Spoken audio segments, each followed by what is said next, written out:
Hello, everybody, and welcome to Late Night Football. Welcome back to an episode after a very, very, very long time. So, yeah, we go to these breaks. People have international breaks. We have our podcasting breaks that we take as well. But anyway, we're back today, and we're joined again by Nishikant Sharma. Nishikant, welcome back to the show. Thanks, Rohit. Yes. Glad to be back after what's been a while. It's been a long while. The last one was Matchday 7, from what I remember. So we're on Matchday 12 now. So I think we covered two international breaks in the middle as well. And welcome to Sagar, who's smiling right now. But I'm sure because it's a Friday and not a Saturday or a Sunday. So there's always smiles before the game. We don't know. But welcome to the show, Yeah, Sagar. thanks, Rohit. Glad to be back after 2 months. Yeah, Yes, yeah, it's been a while. Well, we'll get into it. And normally we start with the games, but Nishika will start with this one. I think this might be one of the first weekends where we're having three new managers in a weekend. So we've got Eddie Howe at Newcastle. We've got what else we got? We got Dean Smith back in Norwich. He was at Spurs a couple of weeks ago, and we got Steven Gerrard at Aston Villa. What do you make of it? I mean, what do you think the expectations will be for the three managers? Not necessarily from this game this weekend, but just in general for the season or for their careers. Yeah. I mean, Villa haven't really performed, considering last season, they have really underperformed, by that standards.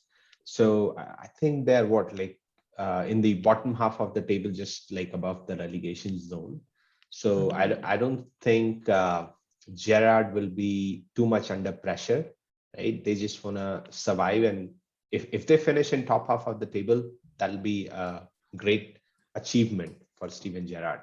So, but what I'm more excited about, even though, in my opinion, there isn't much pressure on him, I would like to see how he does, because he's a league winner.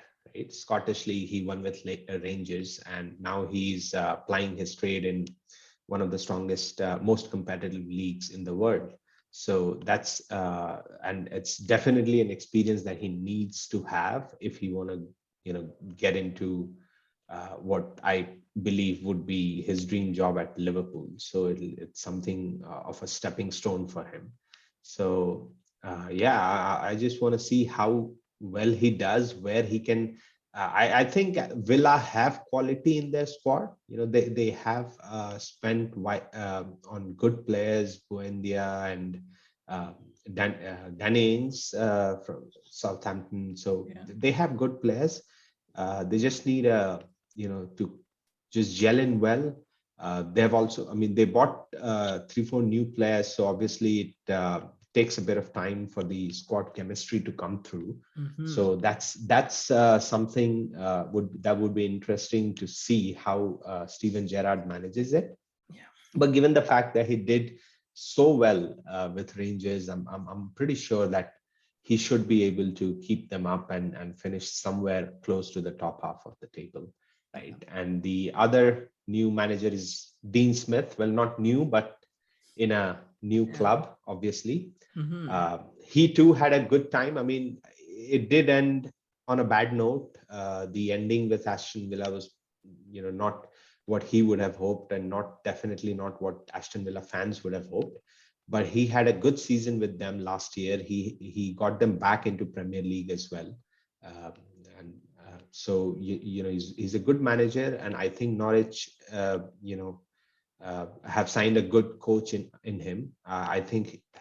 I still don't think Norwich will stay up. I think they're going to go down. But at least if you see in a long term, if you take a long term view, he's a good coach. Even if they go down, it's probably the right man to bring them up. And so I think that would be interesting to see. And obviously, then we have Antonio Conte. No, well, no, actually, Eddie Howe. Sorry, yeah. So Eddie Howe. Antonio Conte has had couple of 2 games already. Yeah. So Eddie Howe again, I mean, he's a proven coach. He has done well before, but between these three, probably he's the underdog or the least rated, I would say.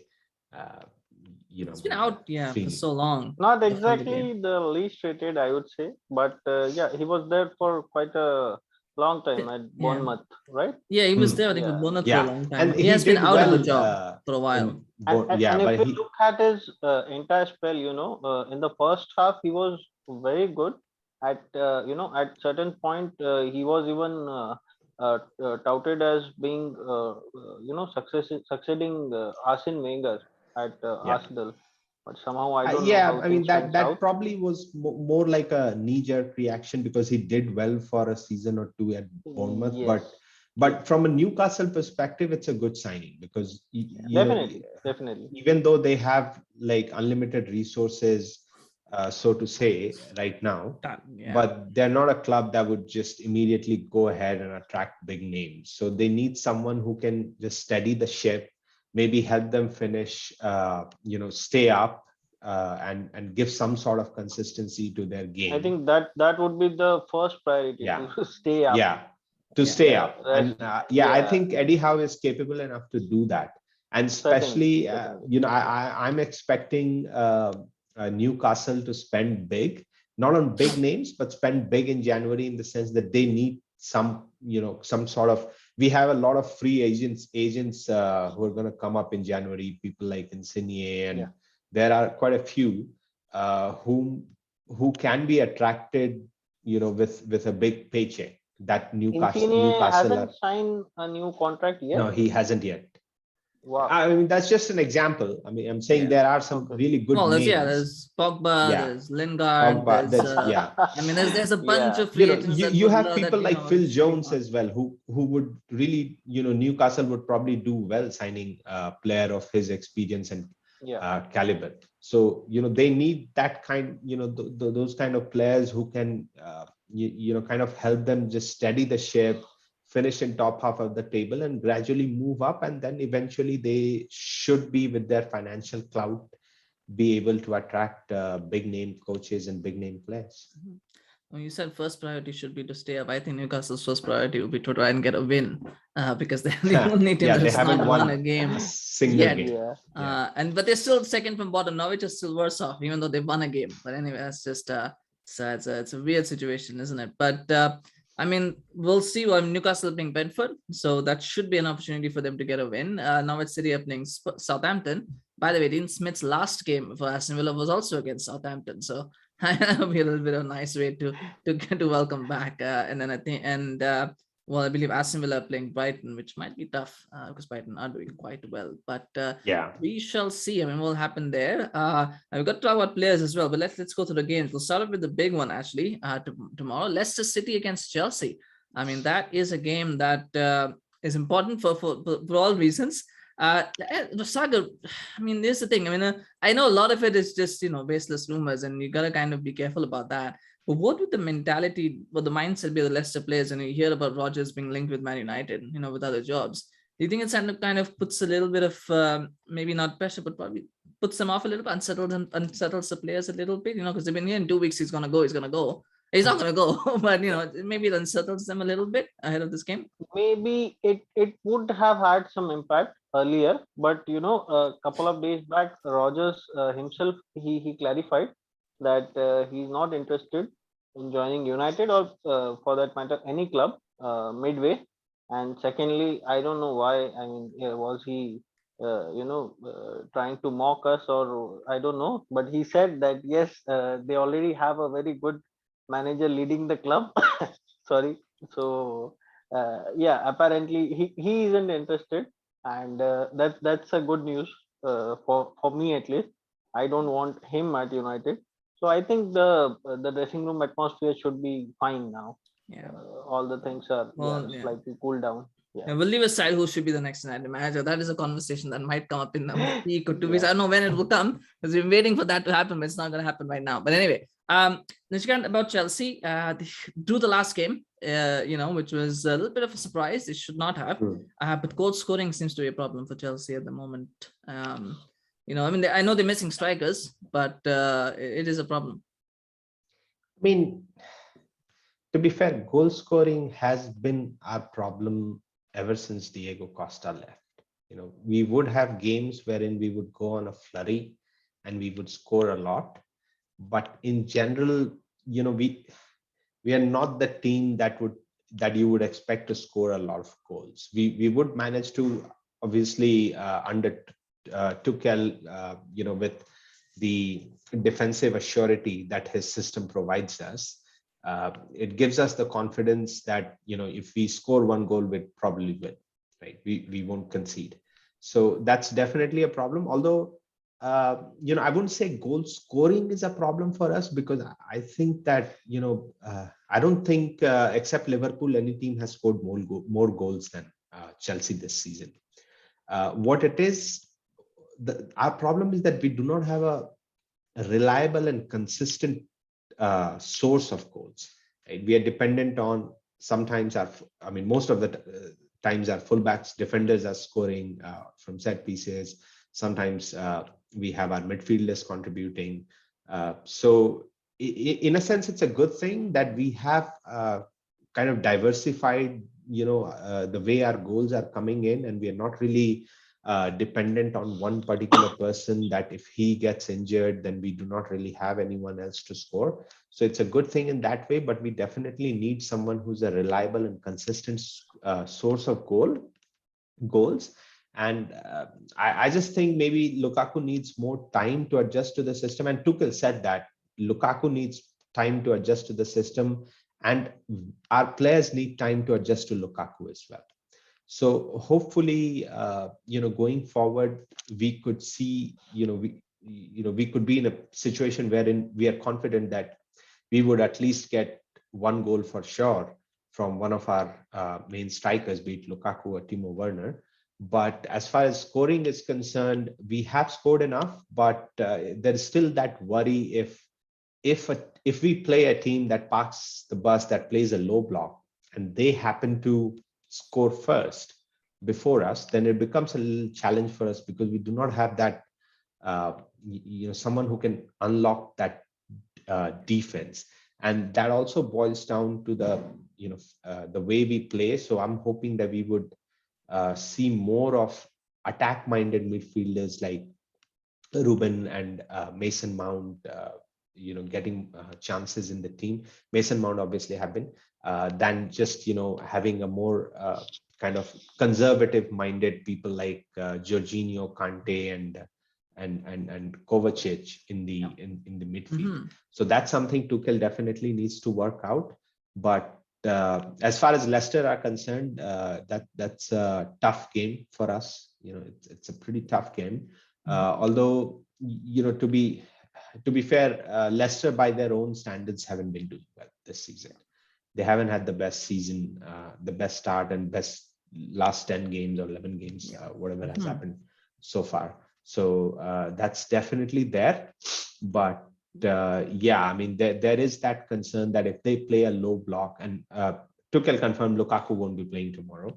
So it could be, so I'm most likely So Werner you'll be will. going again with 8 defenders, as some people claim to be.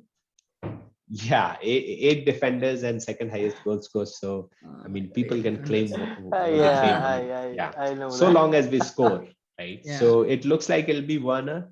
So let's see if how Leicester play. They would be desperate for for a turnaround in fortunes, and they have really underperformed. So I'm just hoping that one of our fullbacks can score, because I don't think we have a striker right now that can score. But hopefully Reece James or Ben Chilwell can chip in. They have been pretty consistent for us and very reliable in that sense. Just to put, I know others is not here, but the stat there for you is that in the last 4 games, Chelsea have scored only 1 goal in 3 of those games. So not scored more than 1 goal. So, it's a recent problem. Before that, they did score 7 against Norwich, and then they scored 4 against Malmo. So there is that. But that being said, Leicester had their own troubles. As you said, they have not done that really. I'm looking here. Actually, they haven't won any of their last 4 games. They have problems in their defense, and especially Fofana, was it, who broke his leg? Yeah, Fofana is out. I believe they're having a bit he of was a an crisis important player for central him. defense. So, and but Johnny it's been Evans their is defense back now, so that should help them. But anyway, that's something to look at for Leicester. All right, let's do score predictions in this one. Sagar, what do you think? I'll go for 2-0 win for Chelsea. 2-0 win for Chelsea. I don't see Leicester scoring Yeah. any goal. Yeah. So, Nishikant? Yeah. I was gonna say 1-0, but I'll go for 2-0. I don't Chelsea. really think we'll concede, but we might not be able to score more than one goal, but I'll still say 2-0. 2-0 to Chelsea. All right, well, it's quite both. I think, you know what? I think it'll be 2-1 to Chelsea. I think Chelsea will concede. Just feels Leicester have a bit about them offensively. They might not have as much defensively, but they do have something offensively. Yeah, but 2-1 is what I'm thinking. I don't know. Just there's no rational explanation for these things. We just it's just a hunch. Yeah, something like that. But anyway, as long as Chelsea win, that's all that matters, right? 2-1, I think that's what it will be. Anyway, we'll move on to the next one. We'll move on to another game to talk about. And oh man, there's quite a few big games actually. And we're going to talk about Watford against Manchester United. I mean, that is it's not a big game on paper. But I tell you what, there's so many subplots and so many sub stories to talk about. Can't cover all of them. Cannot cover all of them in this one. With Sagar, let's try to focus on this game. Let's try not to focus on the noise around, because there's a lot of noise around United. Obviously, let's try to focus on this game and this game particularly. And I guess the first question to ask is, I mean, if United lose to Watford, I mean, do you sack Solskjaer knowing that there's a game coming up in 3 days? Do you keep him to Chelsea? What would the thought? What is he thinking? What are the players thinking? Because I mean, there's so much going on around it. How do you focus on this game? And what do you think the consequences of the results should be? well, if unfortunately, if we manage to lose against Watford, I know when you I said think unfortunately, I just thought you said unfortunately you managed to win, but okay, you went. no, because see, as much as I would like Solskjaer to go, but a United loss always it's painful. So I won't go to that extent that just for the sacking of manager. I don't want my team to lose. But yeah, if unfortunately if we lose, so I guess right there and there, in front of the fans, you can just make a public announcement about his sacking. So yeah, I would like to see him go ASAP, whether we Yeah. lose or win tomorrow. But yeah, the You know, better, the earlier yeah. he leaves, the better. No, well, the Yeah. thought is good. The issue is to make a public announcement. You actually have to be at the stadium, and none of the United owners will see you actually are at the stadium. They won't be. They're not going to be anywhere near that stadium tomorrow. They're not going to be there. They might make a tweet out possibly. They're not going to be there at the stadium. I mean, Nishikant, so United tried out the back five, and it looks like it's something that they want to continue with. I mean, we had this discussion. We thought it was necessarily a good formation for United. It's hard to say. Do you think? I mean, again, do you still think it's not a good formation for United? If it's not, what do you think they should really play? So, I mean, it could be a good formation for United. What I was trying to say when I said that United shouldn't go with a back five against City was because they're not used to playing in that formation, right? So, against one of the best teams in the country, if you try something new and catch them off guard, then it's masterclass, right? But if you don't, and we saw the goals that you conceded against City, both of them were avoidable. One of them was an own goal, unfortunate, sometimes happen, but I still think Van Bissaka was it, right? Sorry. Yeah, Eric he should have cleared it properly. Yeah. The second goal, I really don't know what happened. None of us know what happened. Even the players don't know what happened. Yeah, the players everyone just slept off. And Luke Shaw, I don't know what he was doing. He was just standing there. He did not realize. Neither did I don't think I wouldn't blame De Gea. People can blame De Gea here because he got beaten at his near post with a very tame shot. But I don't really think even he expected that Luke Shaw will just go, just sleep in the middle of the pitch and, won't know what's happening around him. So I think everyone got caught off guard. So both the goals were avoidable. And that's exactly why I was saying that, United should not just go with a new system, because it takes time for players to understand what they need to do in a new system. Yeah. So trying that against the biggest, probably the strongest team in the league was pretty risky. But back five definitely gives you more solidarity, right? So if players can understand their roles, and a lot of United goals, even if you look against the game against Liverpool, there are a lot of individual mistakes that happens from people like Maguire and Luke Shaw and your other defenders, that results in those goals. So with a back five, it at least gives these defenders a bit more cover, right? To do certain, even if one of the defender is out of the position, one of the center backs is out of the position, you still have two people covering him. Yeah, it's more about the personnel really, about in the back five than anything else. Because this is the traditional approach, is that in a back five you don't play three center halves. You never play three center halves. What you do is you play one center half and then you play two full backs who can defend on either side. That is the way you normally play it. In the modern day, you probably play two center halves and then you play one full back who can defend, and that's normally how you do it. Because you play three center halves, all you're doing is you're just putting three people in the middle who have no idea what to do going forward, and then you kind of get pinned back. And then your two wing backs are supposed to be wingers who can defend. Obviously, in the modern game, again, you don't generally get wingers who can defend. So they're generally but in your case, Maguire is, he is culpable defensively at times, but he's still decent on the ball. So, I don't know what Maguire. I just feel like I don't think he's a United level player. Let me get that straight. I'm not defending him. I don't think he should be. He shouldn't be at United, a club at the level of Manchester United, let alone be captain of the club.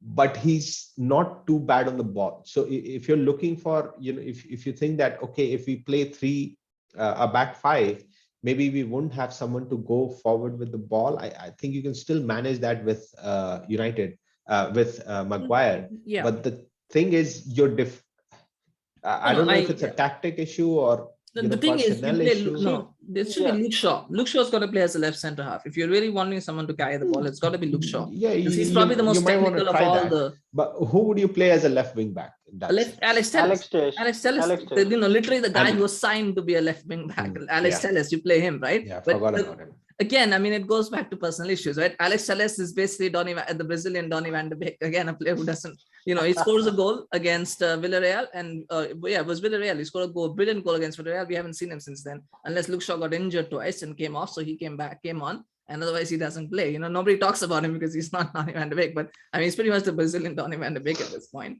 But Sagar, that's another question, isn't it? Personnel. There's talk about Jadon Sancho being a right wing back. I don't know how that's gonna go over now. I don't know. I don't know what's going to happen there. I think that's a wrong move. But if you were to pick teams now, let's talk about Sagar. I don't want to spend too much time on this, but if you were to pick your 11, we don't want to talk about all 11 players, but who are the players that need to be in that team for this game? Just who do you think needs to be in that team for sure? It doesn't matter who else plays, but these guys need to be in. Do you have any picks for that? I would love to see Alex Telles back. First of all, I want him. Second, especially now that Pogba is not there, at least now, please, it's high time to bring Van de Beek. So these two, they need to be there, and probably go with the front two, like we did a few matches back, both Ronaldo as well as Cavani. So that gives that's a more lethal combination. So I would love to have these players. In my opinion, signing of Ronaldo has really had a negative impact on Bruno Fernandes, because he was so good last season. I think when you have a player like that, you should make your team play around him, and we can see it in the stats that he has suffered. It might just be a coincidence, but he doesn't look that involved in the team. He has to, because obviously Ronaldo isn't gonna run, right? If you play Cavani as a forward, he would still run like a dog all over the place, and he kind of defends from front, which Ronaldo has never done. he doesn't do today, and that's not a criticism. See, we You have get never different been a things from pressing different team. players. We have never been a pressing team since, like a very long time. So you cannot point out single-handedly towards Ronaldo. I'm not No, I'm not defending. saying. Yeah, that's what I said. It's not a Yeah. No, I criticism So that he does. of He has course, never yeah. When pressed. you compare Cavani and Ronaldo, definitely Cavani has a much Yeah, better work rate. He tracks back. He is good at pressing. So that is definitely an added advantage. But as far as Bruno is concerned, yes, the stats, you know, they have not been that good yeah. as compared to the previous season. But if you see some of our goals, wherein both Bruno and Ronaldo they have combined and they have scored some very good goals. Oh, yeah, If of course. Bruno is like a world class yeah, talent. So whenever he's involved, it's yeah, gonna definitely, be something spectacular. yes, But what yes, I'm trying to say is, you need to make sure that he's involved in those positions where he can make an attacking difference, because he has to. If he has to cover on behalf of another player, then that's not something good in terms of, because we have seen what Bruno can do. United, it's not like it's his first season. We have already seen that this guy is a phenomenal player, and the team should be built around him rather than a 36-year-old trying to serve yeah. a I mean, 36-year-old. no, the thing I with still pressing. believe the team is No, I think the sorry. thing Yeah, with Rowe. pressing is you can't have one person pressing, because you have one person pressing. That's a disaster, because all you're doing is putting that person out of position, right? I think to Sagar's point, United had never been a pressing team. So to suddenly tell them now you've all got to press this team, it's not going to work, right? The one thing that I do like about Cavani is not just his work rate. I think he's a player who's very different to Rashford and Greenwood, and he allows Ronaldo to be Ronaldo, right? Because with Rashford and Greenwood, it almost feels like Ronaldo has to hold their hand, or is to be like, okay, I've got to help them out. Whereas with Cavani, it's like, you don't need me to help out, because I know what I have to do in the team. So I just feel that Rashford and Greenwood are not at that level that Cavani is at in terms of his forward play. And I think it just helps Ronaldo, because even against Atlanta, I know people talked about Spurs and they played with Spurs were pathetic, but even against Atlanta, Ronaldo scored that second goal when Cavani was in the field. He just looked like a different player for those 10 minutes that Cavani was in the field. He looks a different player. I think it helps Bruno, it helps everybody. But the problem again is that midfield. And I don't know what the combination is. I don't think Ollie knows what the combination is. He's The going to make it up as it midfield, goes the along. defense, Um, everything is in such a sorry state of affairs.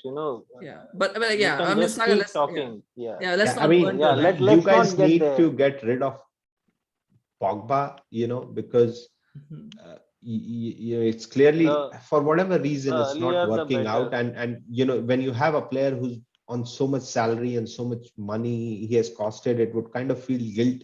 A manager would feel guilty not playing him.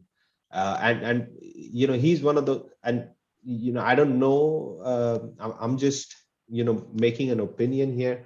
uh, I don't know if it's true or not, but when you have that, if the board is saying that we have a marketable player in Paul Pogba, so you should play him more, or kind of indicating that to Ole, then that also becomes a problem, because he's clearly not working out. And now again, if rumors are to be believed, he's asking for 500,000 pounds per week Mhm. for a player who really needs a world class player like Conte or a Pirlo beside him to kind of succeed.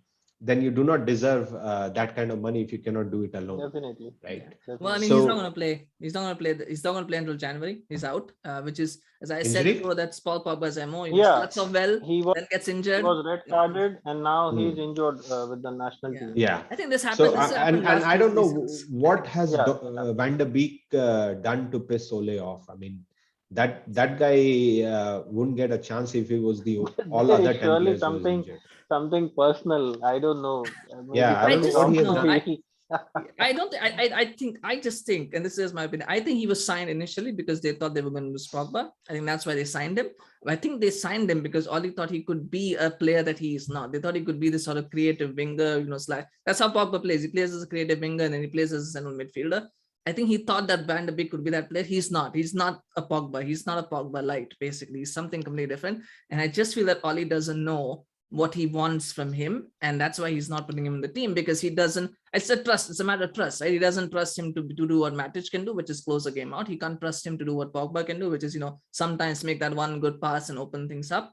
I guess he just doesn't know what kind of player Van de Beek is. But anyway, hopefully he will. There's a lot of rumors that he will start this weekend, and I think it's because now his job is on the line, so he's going to do whatever it takes to keep fans happy. I think he will start, but I mean, all you can do is give chances, right? And then hopefully Van de Beek takes it and he proves himself, and that's all we can hope for. But anyway, Nishikant, your prediction for this match? I know we can go. We'll probably have to do an hour episode on Oli and his problems at the club, so we'll leave that for some other time. But Nishikant, your prediction for this one?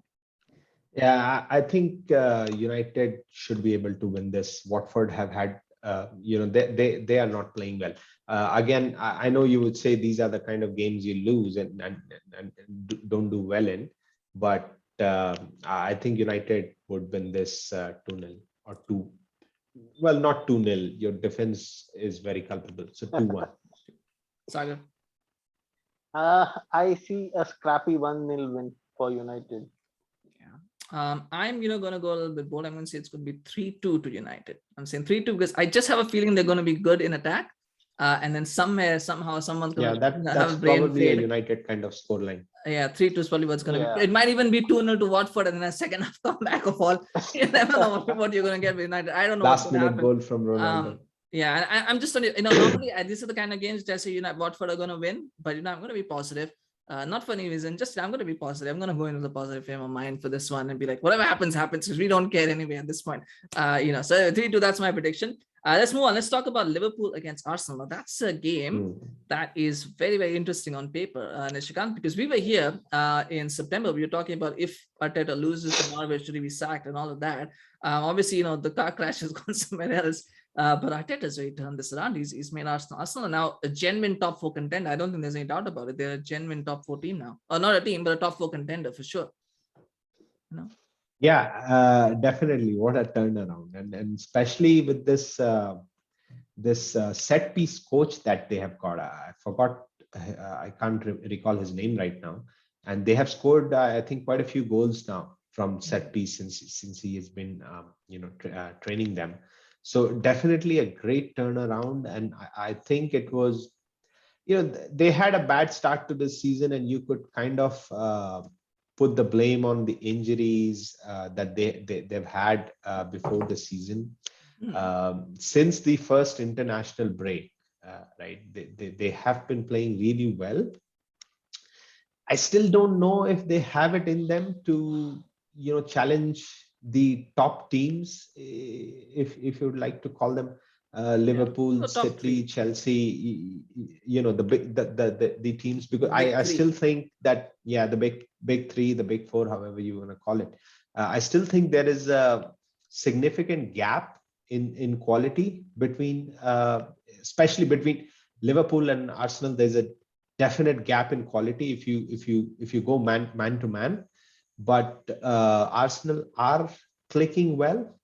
Hopefully this international break would not hamper that chemistry that they have developed, and they can continue to do well. But in my opinion, this game is a lot more important for Liverpool to win than for Arsenal. I mean, Liverpool are behind West Ham. No disrespect to West Ham, they deserve to be where they are. They've been playing some phenomenal football, but Liverpool, like I said, they should be challenging for title, right? You would expect them to challenge for title, and it's not like they have been doing well. They've had some weird results in between that has put them down to where they are. But when they have clicked, they have been phenomenal. Salah and Mane both have been in really good form. Firmino has been scoring goals.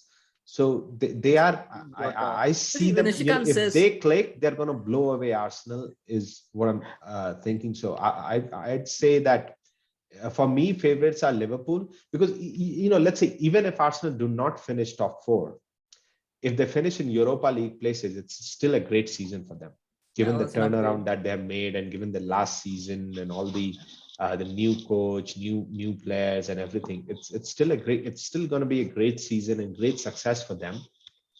But I think Liverpool definitely need to win tomorrow's game, because they would want to, I'm going to stop you right there. I'm going to stop you right there. We'll talk about Liverpool. We're talking about Arsenal. We'll talk about Liverpool. We're jumping a little bit ahead, so we'll talk about that. Well, I just want to mention though, Nishikant goes like, Mane, Salah in great form, Firmino scoring goals. Like I said, like that's like a thing, right? Like Firmino scoring goals to them, and we're doing very well because he's a striker, but he doesn't Yeah, I score mean, goals yeah, apparently. but he hadn't been scoring. I No, mean, he's not I your know what you traditional meant. I know striker. what you meant. It was like a nice subtle dig there. I thought maybe I'm leaning into it. Sagar though, how much does it help Arsenal because they're not playing they're not playing midweek games now, right? They're not playing those Thursday night football games. How much has that helped? I feel like that's helped them a lot because they've been able to obviously minimize injuries and they've been able to have more time in training. How much has that actually helped them? Is it a coincidence or do you think it is, something that's a real No, benefit? I don't think that's a coincidence because if I remember at the start of the season, we were doing one of the preview shows, and that was one of the major factors, wherein we had put Arsenal for the top six contender. That was the main reason because they were not going to play, midweek Yeah. anytime throughout the year. So definitely that's gonna help them with injuries, and the players are always fresh for the weekend matches. So yes, that's a big factor, Yeah. definitely. Talking about Liverpool, Sagar, I mean, Nishikant doesn't know the fact that there's something weird going on. He's actually meant the big four. I was saying big three, but then it is actually a big four because you got to include West Ham in that. West Ham United, not Man United. They're not a big four team. They suck. Yes, But anyway, unfortunately. but the one thing that is an issue, that might be an issue, is their defense. I mean, I watched the game against West Ham, and the one thing that I noticed was Fabinho. I mean, I know he's not played for a while. Fabinho just looked like, he wanted to be anywhere except on that field. That day, the amount of times the ball was going through him, even Van Dijk was like wondering what's going on. And I thought even Alisson was very bad again. Maybe there's a frailty there in set pieces. That defense, though, that six players who are in defense, the four, defenders, and then you've got Alisson and Fabinho. That might be. Is that just a one-off, or do you think that's a concern for Liverpool? No, that game. I think that was a one-off day because both of them were back for Brazil midweek for the national duty, and they looked good, pretty good actually. Fred looked good too, so I don't want to put too much emphasis on that. Yeah, but yeah, I'm very sure that was a one-off day, and kudos to David Moyes. He came up with a good plan, and his boys, they executed well. So yeah, it was an off day, but I think they'll be back to their original form this weekend. That's what I'm Nishikant, hoping for. yeah, is Virgil van Dijk done as a top level, as an elite level centre half? Is he done? Is he? I mean, this is a controversial opinion. I have my opinion on this, but I'm just asking you: is he done, or do you think no, that he can I still hope get not, back but to that I level? get your concerns. I hope not, but I do get the concern. I mean, he has had a very bad injury last season, and we are definitely not seeing the Virgil van Dijk we saw prior to that injury and in the season that Liverpool won the Champions League. Their defensive frailties are what's causing them to lose these games, because their attack's been phenomenal, right? They don't have a problem in attack. Salah is scoring goals for fun, so is Mane. He hasn't scored for the last 3 games though, so he's going in a drought right now. Yeah. No, he's not. I was kidding. But he has not scored in his last 3 games. But talking about drought, strikers having droughts to a Chelsea fan is and if it's just 3 games, then So, but yeah, I mean, their defensive issues are something that should be a concern for Klopp, because I don't know how fit. Sometimes medically you're fit, but then in a footballing sense you're not fit. We have seen this with many players. Even if they come back from, they're cleared by the medical team, but they're not really fit, right? So I think that might be the case with Virgil van Dijk, and that was a really bad injury, so it might take him a few more months to recover, maybe this season. So we will see that. We'll get to know more. I think I'll have a more convincing answer for you next season if on whether Van Dijk is done or not. But it's definitely something that Klopp needs to address in the time being, whether it's a change in system or change in personnel, or however he addresses it. But it needs to be addressed, because ultimately if Liverpool end up not winning the Premier League, or not being able to compete properly in the Premier League, it would be down to the fact that they have been conceding a lot of goals. Well, I thought Van Dijk was pretty okay against West Ham. He's been okay, but I thought okay he actually saved maybe. I think he probably saved 2 or 3 goals with his interceptions and his, which don't get a lot of attention, interceptions and the anticipation people look at tackles and that kind of stuff. I thought he was pretty good in that sense. I think the real problem was the one in front of him and the one behind him, who had really bad games. But I mean, I do get this problem. Yeah, there was actually the game against Montenegro where they were 2-0 up, Netherlands, and then they drew 2-2 with 2 goals right at the end. So, maybe there's some mental... you brought up Fabinho. I really don't think he suits Liverpool's system. I don't really see. But He needs has time on you the talking ball. about He needs Fabinho or that. Thiago? Because Thiago is the guy with the thumbs Sorry, up. Thiago. Thiago, Yeah. yeah. Fabinho You is the called different. Fabinho. Yeah, I got confused. yeah. Fabinho as well. I mean, he's okay. He has his good games, He's but been injured their and he's had midfield a is not. tough time. The defensive midfield or the center midfield that Liverpool has, they need some good players. I mean, I don't think Thiago is cutting it. I And think they're that's missing Keita because he's been injured, and then Harvey Elliott is injured, and I don't think Harvey Chamberlain... Elliott's injury was a big one. Yeah, right? Because and he then was Keita doing stepped really up. well. Yeah, I think the issue is simply, Oxlade-Chamberlain and Thiago just don't cut it as midfielders. I think that's the issue. Thiago definitely lose. Oxlade-Chamberlain didn't do well for Arsenal. There's no way he's going to sustain at Liverpool's Elliott level. is out for a very long time. What about Naby Keita? Naby Keita is out for a long time. back? Harvey Elliott is back in training. Injury. So he should be Okay, available. is he? Yeah, Harvey Elliott is back great. live training. He's not going to be back anytime, not this weekend, but he should be back. I guess by the end of this month or by early next month, he should be back. It's been a while. It's been 2-3 months. Very bad.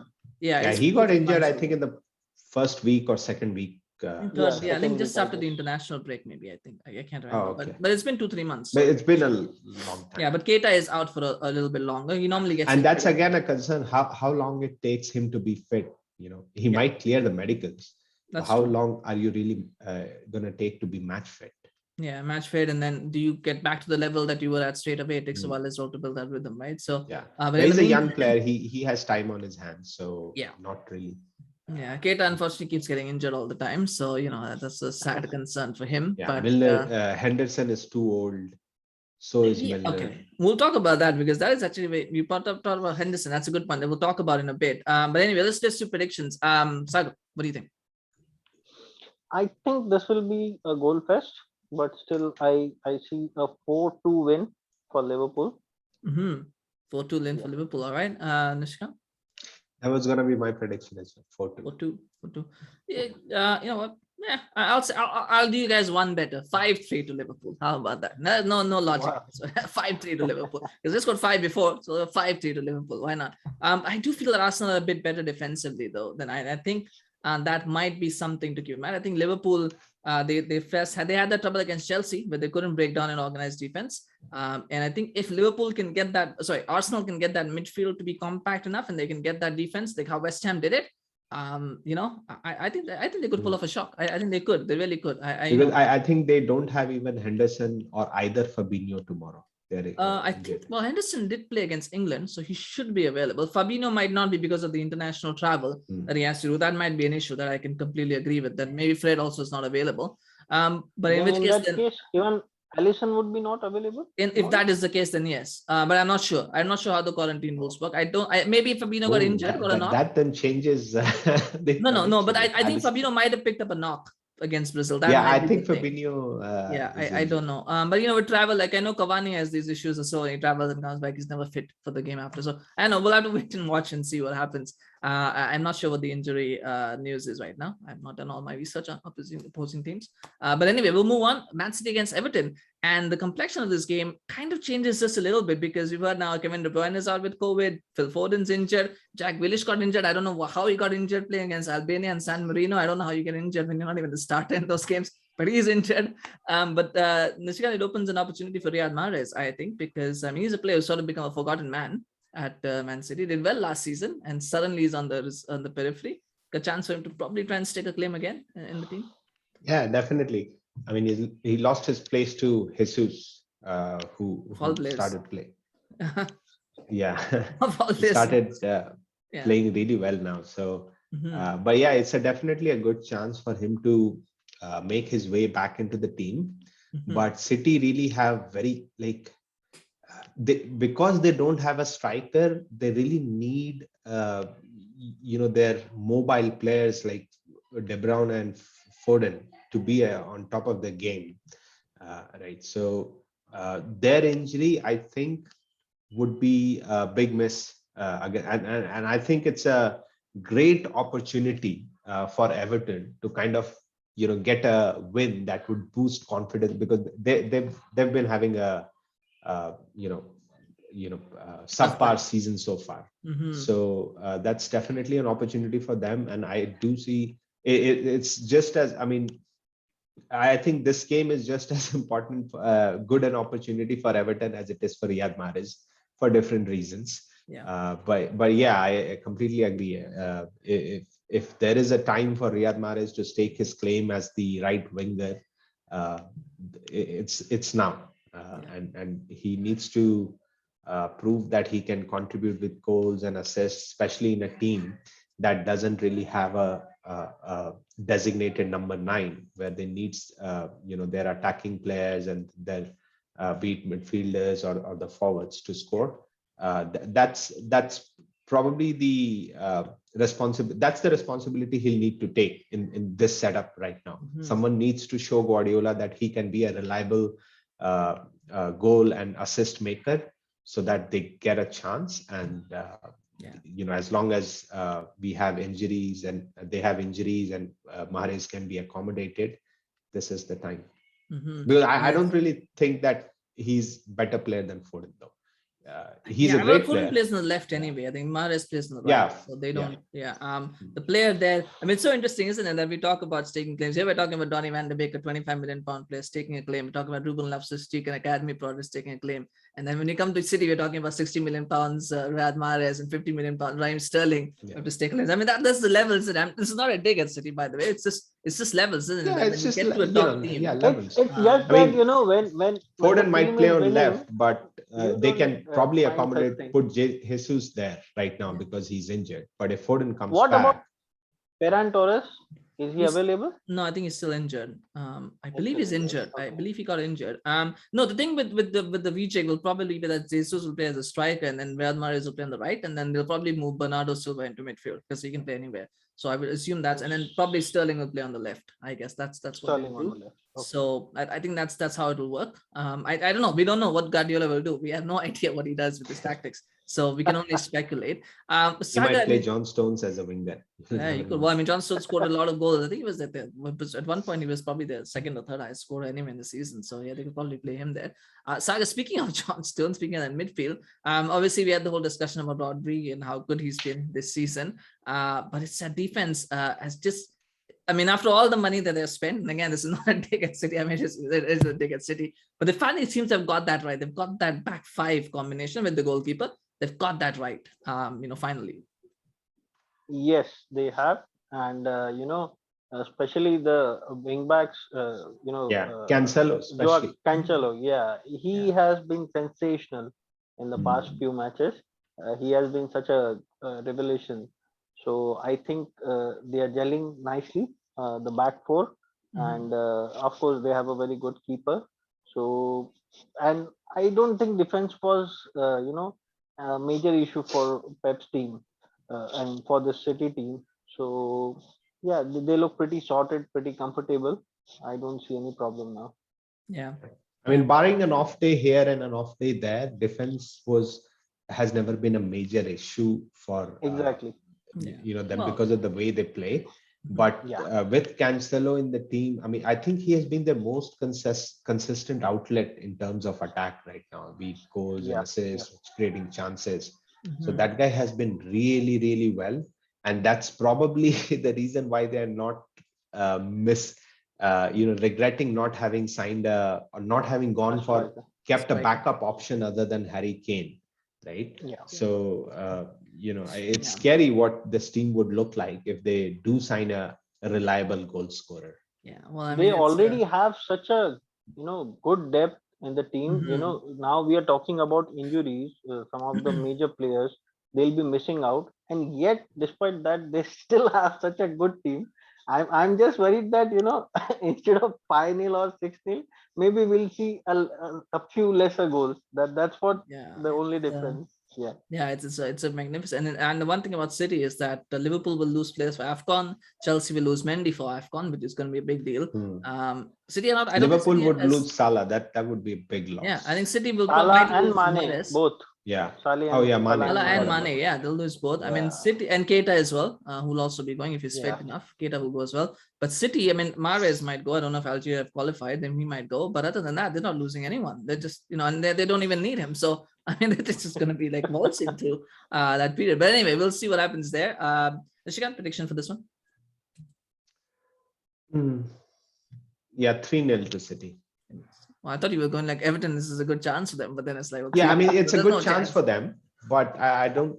There's a good chance, but there's still no chance. Yeah, but yeah, I mean, even with the first 11, even with the first 11 players out, City, like Sagar said, they really have they have depth in their squad. They have that's one of their strengths.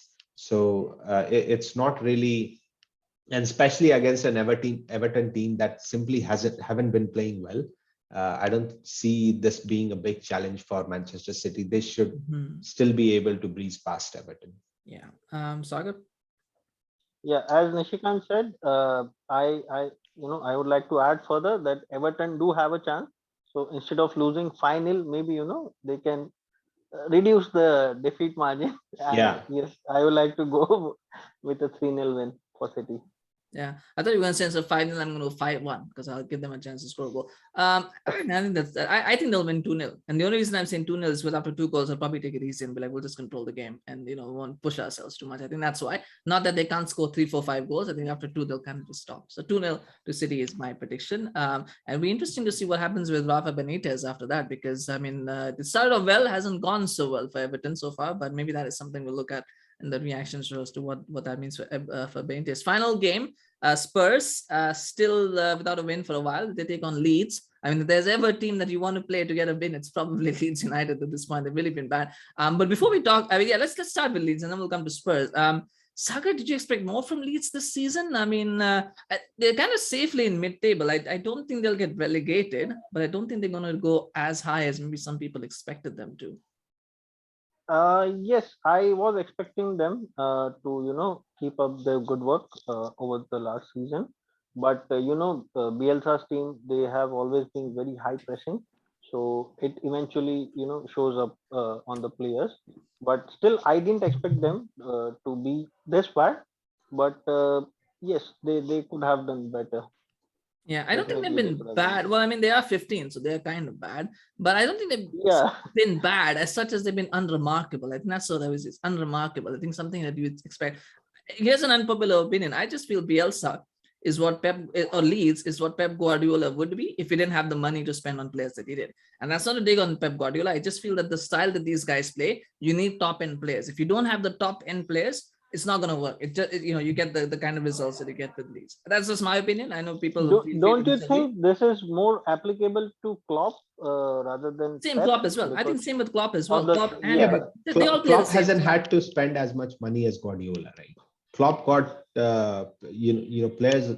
He identified players that would fit his system, and he got them for reasonable amount of money. Be it Salah, be it Mane, and except also they needed desperately a defender, so they had to overpay. Yeah, they desperately needed a goalkeeper, and they pissed off Southampton.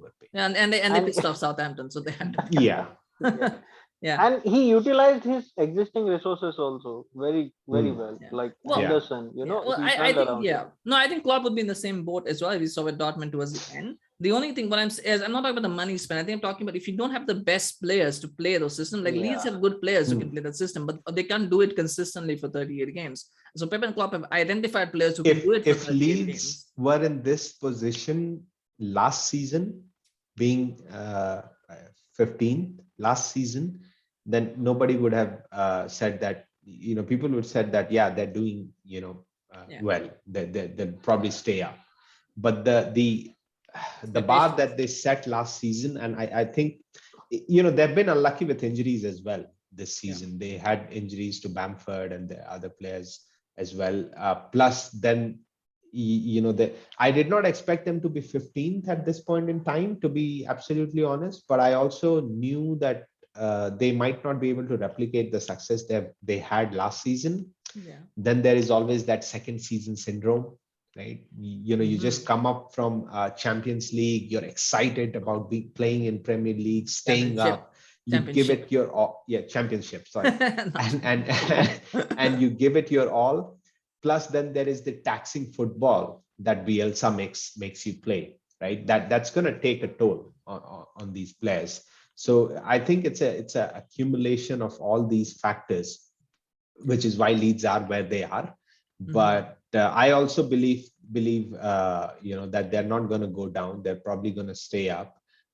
They might have a better second half of the season than or whatever, like better rest quarters of the season than the first quarter of the season that they've had. I think Aston Villa and Leeds, they are having a similar season, like as compared to last season. They are significantly underachieving this season. Only difference is that Leeds haven't really invested a lot in the team compared to last season. It's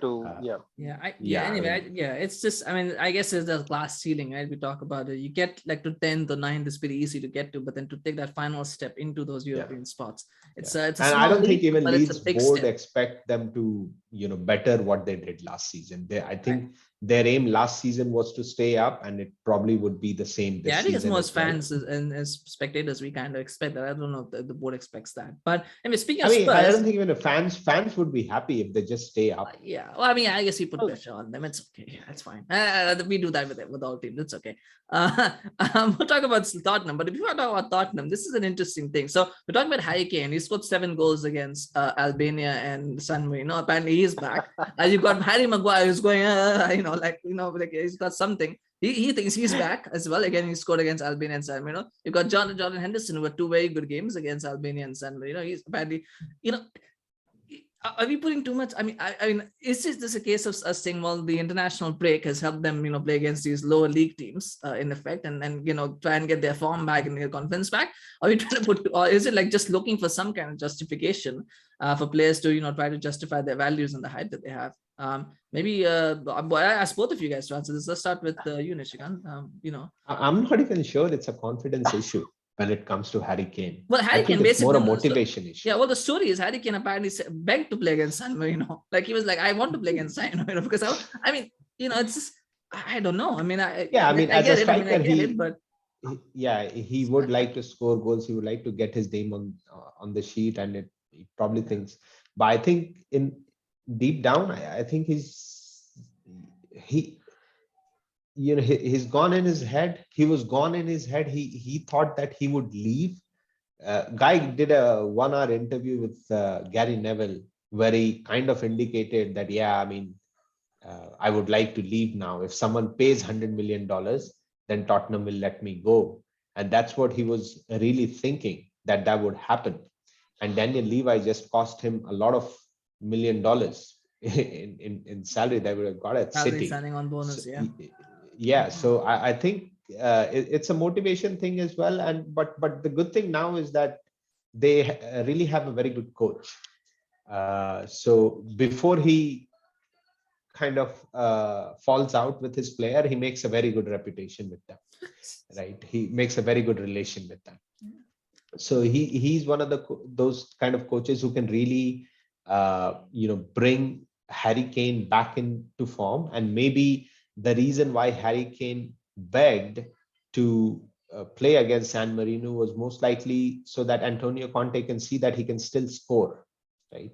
Whether Harry Kane is still motivated enough to kind of get back into that, and whether he can still have that kind of relationship what he had with the club and with the fans.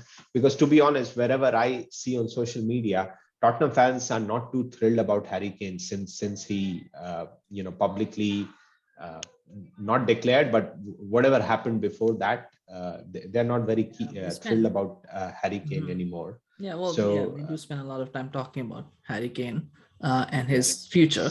But I mean, yeah, just bringing back to the original point, Sagar. I mean, Albania, San Marino. I mean, no disrespect. I mean, well, there's some disrespect to these teams. But I mean, they are not that good.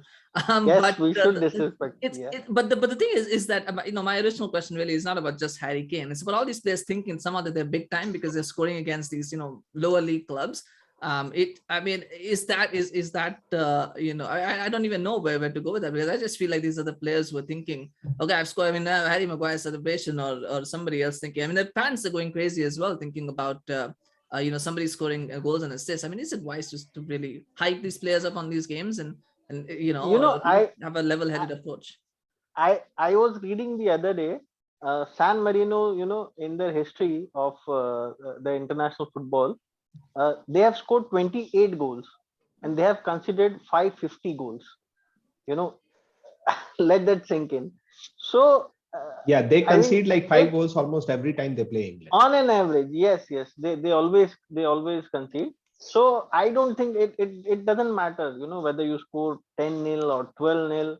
And even if Harry Kane has managed to score 4 goals, but I still don't think, if that was just to impress Conte, I don't think Conte is someone who will be impressed by this type of thing. And for me, if I were Conte, so I would rather look at developing Son more than Harry Kane, because Son is someone who can definitely give you more output. Now, if we consider, he's probably been the best player this season too. Son, exactly, exactly, yeah. So if I were Conte, I would definitely try to groom Son, no, but I think more than Harry Kane. Son is a really good player, but when he and Harry Kane click together, Tottenham look like a different team. Yes, and they have good chemistry, good relationship as well, right? So I think Antonio Conte should be looking to utilize that. They definitely need Harry Kane. If you can't get the best out of Harry Kane, sign a striker who can support Son, because he's not going to be able to do much with Lucas Moura. Right? He needs you need a good striker, and that's what brings Son alive. And he's a dangerous and very good player. So they need that. So it's high time that Antonio Conte and Daniel Levy sit down together and decide what do you guys, what should we do with Harry Kane? Because if his head is not in the right place, they need to focus on Son and make sure that to make Son successful, they buy some players around him who can make him successful. Because even from a marketability perspective, that guy is highly marketable, right? So I think entire South Korea supports Tottenham because of Heung-min Son. Yeah, he's the best Asian player. I know South Korea in the world. Liverpool and Man United. Yeah, I mean, don't take that literally, but I'm kidding. But it's interesting though with Spurs, and let's talk about Conte, because I mean they didn't win against Everton. They played with 11 men against 10. So they probably should have, but they didn't. But the back three, they went to the back three. It looks like it works for them because they've got players, in theory at least. We've got Reguilon looks better as a left wing back than he does as a left back. You've got Dyer, who for some reason, I honestly till today I don't know what Eric Dyer wants to be, but I think he's probably a third center half is probably his best position in what he does. And then you've got Skip and you've got Howe who can kind of hold it in. So I mean, at least Conte looks like he's figured out his system. That's the way he wants to play Saga, that he wants to play a back three, and he's got players that can suit that system. Maybe it's too early to judge. I would rather wait for a couple or 3 or 4 matches before making any opinion about this thing. But yes, that system looks good defensively, but attack is something which they need. I think to he work went upon. with that system because he knows it has worked in Premier League before. Yeah, well, I think that's that's always been his successful system. with Chelsea. Yeah, that's always been back three has always been his system anyway. Like he plays that. True, but he did not start with back three at Chelsea. He tried with back four first until he moved to back three. Right. Yeah. So what about Inter? Did he continue back? Yeah, Inter was three. He played a 3 with Juventus as well. I think he always played a 3 at Juventus. Three is his go-to system. And I the think Premier League he's was trying new, that so because he knows it can work in Premier League. He has that experience and success with that. So that's definitely his go-to choice. But he can, he might need to be flexible. And I agree with what you said. Eric Dyer probably, somewhere between a defender and a midfielder, so might as well play him as a third centre back. He has played as a CDM, as a CM, as a CB. I don't know right back. He's played as a right back as well. He started out as a right back as well. I think he's Wow. it's a weird one with Eric Dyer. He was linked with a lot of big moves at one point in time in his career. But Yeah, just Yeah, but fallen so was apart. Dele Alli. Yeah, well, Dele It will Alli, be yes. interesting to see what happens with Ali. How can Antonio Conte revive his career? Yeah, well, Ali Yes. and Ndombele, I think, are two players who are. We'll have to wait and watch what happens with them. Because for me, I don't know where those two fit in. If they fit in, I don't know. But we'll see what happens with that. Nishikant, yes or no question. So, do you think Spurs are favorites for the Europa Conference League because of Conte? Okay, all right. We'll just leave it at that. We won't expound further on that. But anyway, let's look at the score predictions. Sagar, we can start with you this time. Well, it's a tricky question, but I would go for a 1-0 win for Spurs. 1-0 for Spurs. All right. Nishikant? Yeah. 1-1. 1-1. Oh, a draw. Well, this that'd be interesting. A draw with who are they playing again?